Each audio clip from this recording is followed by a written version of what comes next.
Nasib Loli pasca dimaki Mami Eda karena boros listrik, kini ngirit makan roti. Setelah dimaki gara-gara boros listrik, momen Loli hanya sarapan sepotong roti bikin netizen sedih. Sudah jauh-jauh ke luar negeri untuk belajar, kehidupan Loli sebagai anak Nikita Mirzani yang dulu serba ada, kini malah jomblang. Nekat musuhi ibunya sendiri, hidup Loli sekarang luntang-lantung numpang hidup dengan Mami Eda. Momen Loli kepergok dimarahi Mami Eda karena tetap menyalakan lampu di pagi hari jadi sorotan. Banyak netizen yang membandingkan kehidupan Loli jika bersama dengan Nikita Mirzani. Dikutip dari akun TikTok @videonya_viral pada Sabtu 23 September 2023, Loli tampak memamerkan aktivitasnya di pagi hari. Terlihat dalam video tersebut Loli sedang menyiapkan sarapan paginya di dapur. Namun yang jadi sorotan ialah saat Loli hanya mengambil sepotong roti untuk sarapan.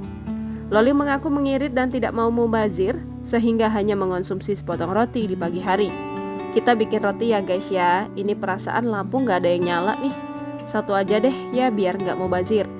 Jam berapa kak? Jam 7, jam 7.39 pagi, ucapnya. Postingan tersebut sontak jadi sorotan netizen. Banyak netizen yang merasa kasihan dengan nasib Loli di luar negeri yang hanya sarapan sepotong roti.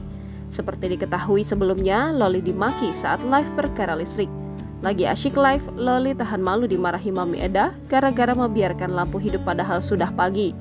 Ya, cuma gara-gara masih menghidupkan lampu di pagi hari, Loli disindir habis-habisan oleh Mami Eda. Wajah Loli yang awalnya bahagia saat menyapa netizen mendadak berubah pucat. Walaupun masih bisa tersenyum, namun wajah malu anak Nikita Mirzani tak bisa dibohongi. Banyak netizen yang menyindir sikap asli Mami Eda perlahan-lahan mulai terlihat. Meski begitu, banyak pula netizen yang membela Mami Eda. Mami, dimatiin, aku lagi nge-live, Mami.